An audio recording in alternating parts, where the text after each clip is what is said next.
நம்மளோட சிபிடி கிளாஸில் எதை பற்றி பார்க்க போகிறோம் அப்படின்னா, ரிமைனிங் நமக்கு 2 டாபிக்ஸ் இருக்குது, அதை பற்றி பார்க்க போகிறோம். ஒன்று வந்து சிம்பிள் எலமெண்ட்ஸ், சரியா? இன்னொன்று வந்து காம்ப்ளெக்ஸ் எலமெண்ட்ஸ், அப்புறம் டிடிடி. ஸோ சிம்பிள் எலமெண்ட்னா என்ன அப்படின்னா, நான் ஆல்ரெடி சொல்லியிருக்கேன், எக்ஸ்எம்எல் எலமெண்ட்டில் எம்டி எலமெண்ட்டும் இருக்குது, அதே மாதிரி என்ன சொல்கிறது ஆட்ரிபியூட் வச்சும் எலமெண்ட் இருக்குதுன்னு நான் நடத்தியிருக்கேன். ஸோ ஒரு எலமெண்ட் வந்து ஆட்ரிபியூட் இல்லாமல் ஒன்லி டெக்ஸ்ட்டோடு மட்டும் இருந்தது அப்படின்னா அதுதான் நம்ம வந்து சிம்பிள் எலமெண்ட் என்ன செய்கிறோம் சொல்கிறோம், சரியா? ஸோ அதான் டெஃபினிஷனில் கொடுத்துருப்பேன் பாரு. ஸோ அதுக்குரிய சின்டெக்ஸ் பார்த்தோன்னா இந்த மாதிரி தான் இருக்கும். அதுக்கு வந்து ஆட்ரிபியூட் எதுவும் இருக்காது. ஸோ எலமெண்ட்டோட நேம், அப்புறம் அதுக்கப்புறம் என்னது அது ஒரு சின்டெக்ஸ் மாதிரி என்ன செஞ்சுருக்காங்க கொடுத்துருக்காங்க உனக்கு. அதுக்கப்புறம் இதில் வந்து நேம் அப்படின்றது அந்த எலமெண்ட்டோட நேமு, அப்புறம் டைப் அப்படின்றது என்ன அப்படின்னா டேட்டா டைப்பை டினோட் பண்ணுது, சரியா? ஸோ என்னென்ன டேட்டா டைப்ஸ்லாம் யூஸ் பண்ணுறாங்கன்னு பாரு. String, decimal, integer, Boolean, date, time, அதெல்லாம் நினச்சிடுறாங்க. அந்த டேட்டா டைப்ஸ்லாம் அதில் யூஸ் பண்ணுறாங்க. ஸோ அதுக்குரிய ஒரு எக்ஸாம்பிள் கீழே கொடுத்துருக்காங்க பாரு. மற்றபடி அதோட என்ன சொல்கிறது எக்ஸ்ட்ரா இன்ஃபர்மேஷன், ஆட்ரிபியூட்ஸ் அப்படின்றது எக்ஸ்ட்ரா இன்ஃபர்மேஷன். ஸோ இந்த எலமெண்ட்ஸ் எதுக்குமே எக்ஸ்ட்ரா இன்ஃபர்மேஷன் எதுவுமே இருக்காது, சரியா? அதுக்கப்புறம் பார்த்தேன் அப்படின்னா நெக்ஸ்ட்டு ஆட்ரிபியூட்ஸ் பற்றி கொடுத்துருக்காங்க. ஸோ இதுலேயும் அதை தான் மென்ஷன் பண்ணியிருப்பாங்க. என்ன அப்படின்னா உனக்கு வந்து சிம்பிள் எலமெண்ட்ஸுக்கு வந்து ஆட்ரிபியூட்ஸ் இருக்காது, அந்த இதை என்ன செஞ்சுருப்பாங்க மென்ஷன் பண்ணியிருப்பாங்க,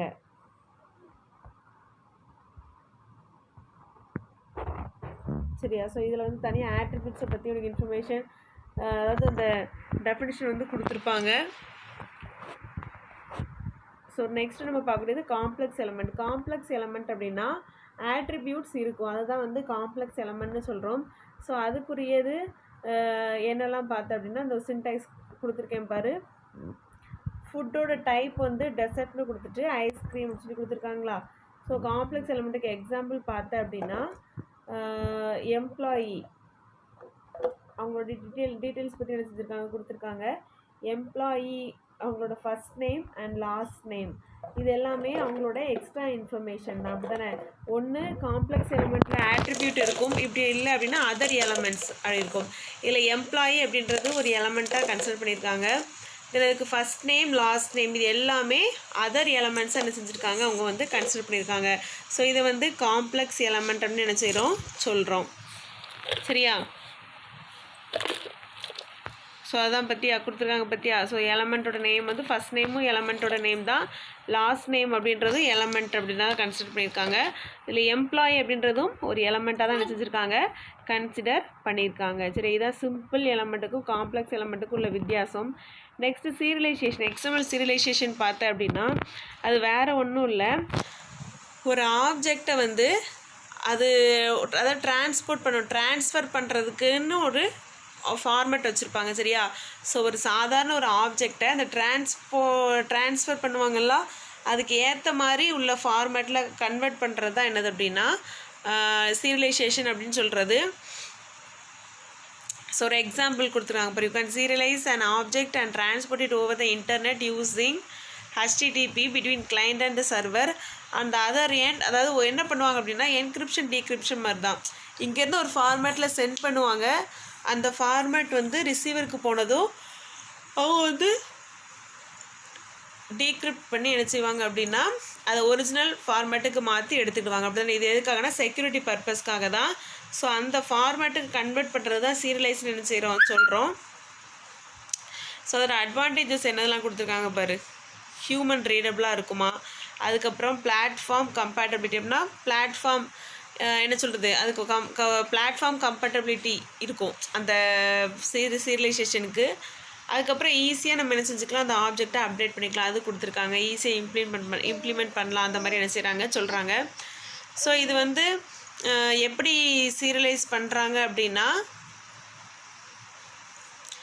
நம்மளோட .NET ஃப்ரேம் ஒர்க் யூஸ் பண்ணி தான். எப்படின்னா கீழே உள்ள நேம் ஸ்பேஸ் அது ஸ்டெப்ஸ் கொடுத்துருக்காங்க பாரு. XML system.xml.serialization அப்படின்ற நேம் ஸ்பேஸ் யூஸ் பண்ணுறாங்க. அப்புறம் வந்து XML சீரியலைசர் கிளாஸ் யூஸ் பண்ணுறாங்க. XML இக்னோர் அப்படின்ற ஆட்ரிபியூட்ஸ் இதெல்லாம் என்ன செய்கிறாங்க யூஸ் பண்ணுறாங்க. ஸோ அதோட ஸ்டெப்ஸை பாரு. ஒரு ஆப்ஜெக்ட் க்ரியேட் பண்ணுவாங்க, அது வந்து XML சீரியலைசர் கிளாஸில் அதுக்கப்புறம் stream, text writer, XML writer, இது எல்லாத்துக்கும் ஒரு ஆப்ஜெக்ட் என்ன செய்யணும் அவங்க க்ரியேட் பண்ணணும். எதுக்காக அப்படின்னா அந்த சீரியலைஸ் பண்ண ஆப்ஜெக்டை ரிசீவ் பண்ணுறதுக்காக. அதுக்கப்புறம் சீரியலைஸ் மெத்தடை கால் பண்ணணும். எதுக்காக அப்படின்னா அந்த ஆப்ஜெக்டை சீரியலைஸ் பண்ணுறதுக்காக. சரியா? எக்ஸாம்பிள் கொடுத்துருக்கேன் பாரு. ஒரு ஸ்டூடெண்ட் அப்படின்ற ஒரு கிளாஸுக்கு எஸ்ன்னு ஒரு ஆப்ஜெக்ட் க்ரியேட் பண்ணுறேன். ஸோ நெக்ஸ்ட்டு XML சீரியலைசர் அப்படின்ற கிளாஸுக்கு XS அப்படின்ற ஒரு ஆப்ஜெக்டை க்ரியேட் பண்ணி அதில் வந்து அந்த நான் ஃபஸ்ட்டு க்ரியேட் பண்ணியிருக்கேன் பார்த்தியா, அந்த ஆப்ஜெக்ட் என்ன செய்கிறேன், பாஸ் பண்ணுறேன். தெரியுதா அது உங்களுக்கு? நெக்ஸ்ட்டு அந்த ஆப்ஜெக்டை சீரியலைஸ் பண்ணி என்ன பண்ணுறாங்க பார்த்தியா, சீரியலைஸ் அப்படின்ற மெத்தடை கால் பண்ணுறாங்களா XML சீரியலைசர் ஆப்ஜெக்டை யூஸ் பண்ணி. ஸோ இதுதான் சீரியலைசேஷன் ப்ராசஸ். டீசீரியலைசேஷன் அப்படின்றது என்னது அப்படின்னா அதே மாதிரி XML சீரியலைசர் கிளாஸுக்கு ஒரு இன்ஸ்டன்ஸ் க்ரியேட் பண்ணுவாங்க. அங்கே ரைட்டர் யூஸ் பண்ணோம், இங்கே வந்து ரீடர் யூஸ் பண்ணுவாங்க. சரியா?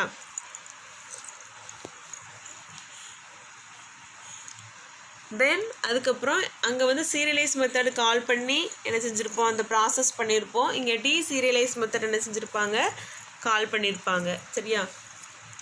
ஸோ இதுதான் என்னது அப்படின்னா XML சீரியலைசேஷன் அண்ட் டீசீரியலைசேஷன் அப்படின்றது. நெக்ஸ்ட்டு நமக்கு ஒரே ஒரு டாபிக் மட்டும் பெண்டிங் இருக்குது. என்ன அப்படின்னா DTD அப்படின்றது. ஸோ இது வந்து very very important question.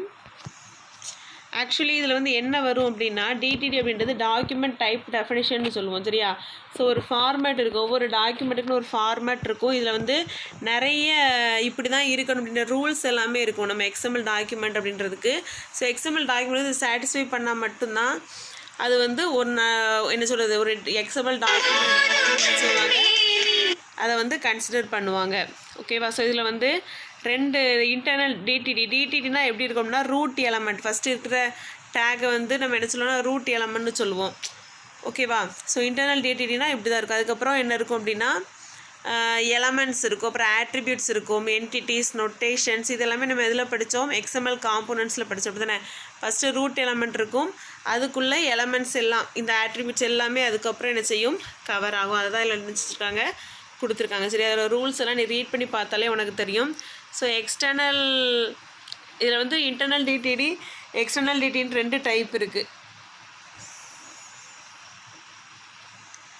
External TTD அப்படின்றது என்னென்னா, இன்டர்னல் டிடிடினா ஒவ்வொரு டாக்குமெண்ட்டுக்கும் நம்ம வந்து தனித்தனியாக க்ரியேட் பண்ணுறது அந்த மாதிரி சொல்லுவாங்க. எக்ஸ்டர்னல் அப்படின்றது மல்டிபிள் டாக்குமெண்ட்ஸுக்கு சேர்ந்து ஒரு காமன் டிடிடி மாதிரி என்ன செய்ய இருக்கும், அதான் இதில் கொடுத்துருக்கேன். So 2 types of external DDT இருக்கும். ஒன்று வந்து ப்ரைவேட், ஒன்று வந்து பப்ளிக். சரியா? ஸோ ப்ரைவேட் எக்ஸ்டர்னல் டிடிடி அப்படின்றது நம்ம எந்த கீவேர்டு மூலமாக கண்டுபிடிக்கலாம் அப்படின்னா சிஸ்டம் அப்படின்ற கீவேர்டு கேப்ஸில் கொடுத்துருக்கேன் பார்த்தியா, இதை வந்து வச்சு நம்ம என்ன செஞ்சுக்கலாம், கண்டுபிடிக்கலாம்.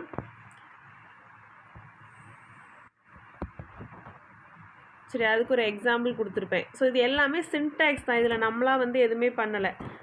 சின்டாக்ஸ் எல்லாமே ஒரு XMLக்குனா இப்படி நம்ம டிடிடி இருக்கும் அப்படின்றது. சரியா?